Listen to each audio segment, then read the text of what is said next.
सरफरोशी की तमन्ना अब हमारे दिल में है, देखना है जोर कितना बाजुए कातिल में। कुछ इसी तरीके का जाम फाड़, बिल्कुल रगों में खून दौड़ा देने वाला नेशनलिज्म टाइप का जो स्टेटमेंट है, जो हमारे पूर्वज जब स्ट्रगल कर रहे थे ब्रिटिशर्स के अगेंस्ट में, वो ये कहा करते थे। और अभी थोड़े दिन पहले ही 15 अगस्त गुजरा है, जब भारत ने 77th इंडिपेंडेंस डे अपना सेलिब्रेट किया है। वैसे तो इंडिपेंडेंस डे नहीं मनाना चाहिए, ऐसा मैं नहीं कह रहा, ऐसा ओजा सर ने बोला है। आइए देख लेते पहले कि क्या मतलब है उनका इस बात से। कितनी बड़ी आश्चर्य की बात है कि भारत को स्वतंत्रता दिवस मनाना पड़ रहा है। दुनिया को भारत दिवस मनाना चाहिए। स्वतंत्रता दिवस हम हर साल याद करते हैं कि हम गुलाम थे। जो देश मानसिक रूप से गुलाम है उसको आजादी मनाने का कोई हक नहीं है सर। 80% लोग मानसिक रूप से गुलाम। कह रहा मैं गुटखा नहीं छोड़ पा रहा हूँ, कह रहा मैं शराब नहीं छोड़ पा रहा हूँ। तुम्हारा मन कमजोर है, गुटखा नहीं छोड़ पा रहा है, उसको हक नहीं आजादी मनाने का सर। जो लोग गुटखा नहीं छोड़ पा रहे हैं उनको शीशे के सामने खड़े होकर अपने आप को 2-3 तमाचा मारना चाहिए और योग करो। मन ताकतवर हो जाएगा और शरीर ताकतवर हो जाएगी। और एक ताकतवर मन और एक ताकतवर शरीर किसी का गुलाम नहीं हो सकता।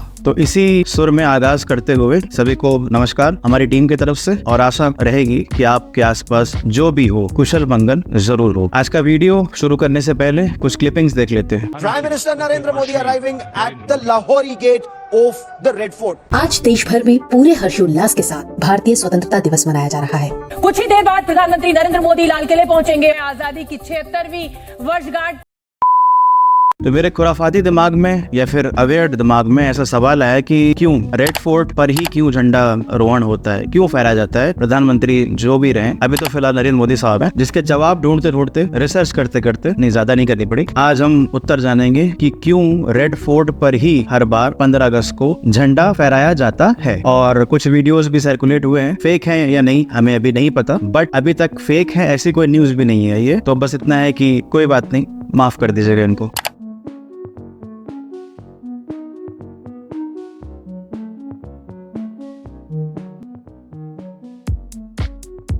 तो शुरुआत करने से पहले वही परंपरा, आज का सवाल, वर्ल्ड एलिफेंट डे कब मनाते हैं? ऑप्शंस आपकी स्क्रीन पे हैं। हिंदी में विश्व गजराज दिवस कब मनाते हैं? अब हमारे यहाँ तो गजराज साहब ही बोलते हैं, तो हम तो एलिफेंट बोल दिया है, बट गजराज। हाथी जवाब परंपरा के हिसाब से आखिरी में मिल जाएगा। शुरू कर लेते हैं आज का टॉपिक। तो इस बार भी 77th इंडिपेंडेंस डे के ओकेजन पे प्रधानमंत्री साहब जो नरेंद्र मोदी साहब हैं फिलहाल, उन्होंने झंडारोहण किया रेड फ्लैग के प्रांगण से, जिसकी शुरुआत ऑब्वियसली 1947 16 अगस्त 1947 में जवाहरलाल नेहरू साहब के द्वारा की गई थी, जिसमें उन्होंने अपने आप को प्रथम सेवक का टाइटल दिया, मतलब प्रथम सेवक ऑफ इंडिया या भारत का प्रथम सेवक। और इस झंडेरोहण की रेड फोर्ट से शुरुआत हुई। टॉपिक पे आने से पहले ये जान लेते हैं कि हिंदुस्तान इंडिया का कैपिटल दिल्ली कब हुआ, कैसे हुआ, किन परिस्थितियों में हुआ। उसके बाद जानेंगे कि रेड फोर्ट का मैटर कहाँ से है, क्योंकि दोनों ही मैटर आपस में लिंक्ड है। तो 1206 से लेकर 1526 के बीच दिल्ली सल्तनत का जो पीरियड है, इसी बीच दिल्ली को सबसे पहली बार कैपिटल बनाया गया। उसके बाद फर्स्ट मुगल जो रूलर है बाबर, 1526 से 30 वर्ष है रूल करने का। तो पता लगता है कि दिल्ली को कैपिटल ऑफ हिंदुस्तान कहा गया है बाबर द्वारा। अगर किसी कंपटीशन में सवाल आ जाए एक नंबर का, तो टिक मार देना बाबर पे, मार्क्स मिल जाएंगे, दुश्मनी बाहर कर लेंगे। उसके बाद हुमायूं का बहुत सारे कारणों की वजह से दूर रहना पड़ा दिल्ली से, परंतु उसके बाद अकबर और जहांगीर ने जब रूल शुरू किया तो बहुत सारी प्लेसेस को जोड़ा, जैसे कि आगरा, फतेहपुर सीकरी एंड लाहौर। और देखा जाता है कि जो शाहजहां है उनसे ही, मतलब 1628 से लेके 58 तक का पीरियड उन्हीं का है। दिल्ली कैपिटल बनता है फिर से, और शाहजहानाबाद का एस्टैब्लिशमेंट होता है 1648 में, जिसको आज का ओल्ड दिल्ली कहते हैं। साथ ही साथ रेड फोर्ट का भी एस्टैब्लिशमेंट हुआ, जो कि घर हुआ एम्परर का, मतलब शाहजहां का घर रेड फोर्ट। और घर से ही पता चलता है कि आदमी कैपिटलिस्ट वर्ल्ड में कितना पैसे वाला है। Example antenna. उसके बाद ब्रीफ हिस्ट्री क्योंकि हम कवर कर रहे हैं, 1857 के रिवोल्ट में जब सब लोग जितने भी सिपोइस थे वो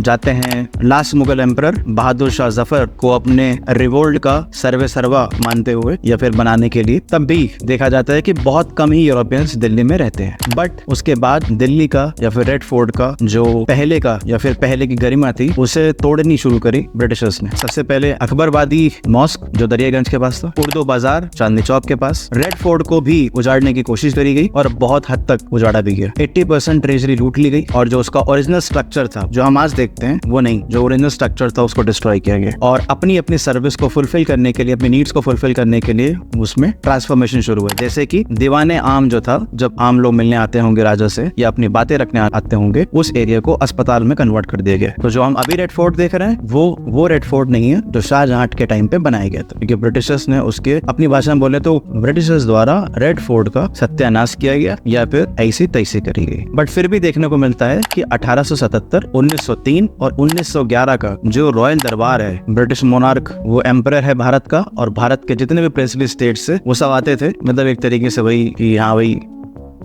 सब कुछ है यहाँ, कोई बात नहीं, तो उसको दिल्ली दरबार कहते हैं। और बाकी तो मुन्नी बदनाम हुई और छम्मा छम्मा चलता ही था। अब अंदर क्या होता था तो हमें नहीं पता, पर चलता जरूर होगा। तो फिर मेरा फेवरेट व्यवस्था होगा कि दिल वालों के दिल का हाल लूटने मैं आई हूँ यूपी बिहार लूटने। और आखिरकार 1911 में कलकत्ता से दिल्ली को कैपिटल बना दिया गया, कैपिटल शिफ्ट हो गई। तो 1911 में ऐसा हुआ, बहुत सारे एग्जाम से पूछा गया है, तो एक नंबर तो और पक्का हो गया। अब जान लेते हैं वो रीजन जिसकी वजह से रेड फोर्ट में फ्लैग फहराया जाता है। हाँ भाई, इसी के लिए तो आप वीडियो देखने आए थे, थैंक यू। तो रीजन ये है कि हमें पता ही है वर्ल्ड वॉर सेकेंड में जो सुभाष चंद्र बोस साहब हैं, उन्होंने इंडियन नेशनल आर्मी बनाई थी और जापान की हेल्प से वो ब्रिटिश के अगेंस्ट में जाना चाह रहे थे, और पूरी बर्मीज बॉर्डर से जो आज का म्यांमार है एंट्री करने की बातचीत भी हो चुकी थी। परंतु देखा गया कि ये इवेंचुअली फेल हो गया, और प्लेन क्रैश में, जैसा कि अभी स्टोरीज पता लगती है हमें कि उनका देहांत हो गया, या फिर हमें नहीं पता एग्जैक्ट स्टोरी क्या है, जो अभी सर्कुलेटेड है आज तक, उसी की बात कर रहा हूँ मैं, प्लेन क्रैश। तो जो सीनियर ऑफिसर्स थे INA के, उनका ट्रायल हुआ ट्रेजन के लिए, मतलब कि जेल भेजने के लिए मुकदमा शुरू हुआ। उस मुकदमे को जो लड़ा जा रहा था वो रेड फोर्ट में था, जहाँ पे तारीखें लग रही थी, और लड़ने वाले लोग जवाहरलाल नेहरू थे, तेज बहादुर सप्रू साहब थे,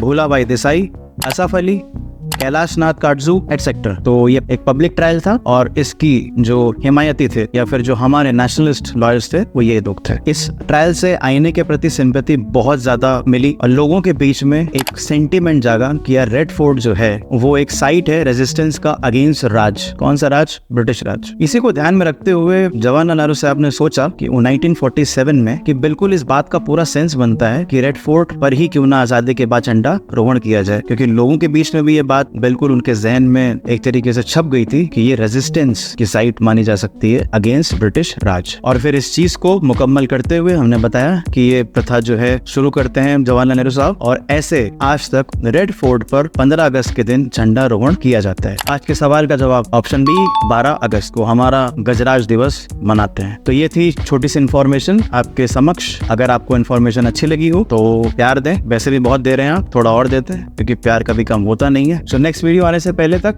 जय हिंद, नमस्कार, और वही हर हर उत्तर प्रदेश। ये आज हम लोग दुनिया को दिखलाने चाहते हैं कि अब हिंदुस्तान दिल से, हृदय से स्वराज्य चाहता है। Coming months and years will prove to be a momentous period in our history.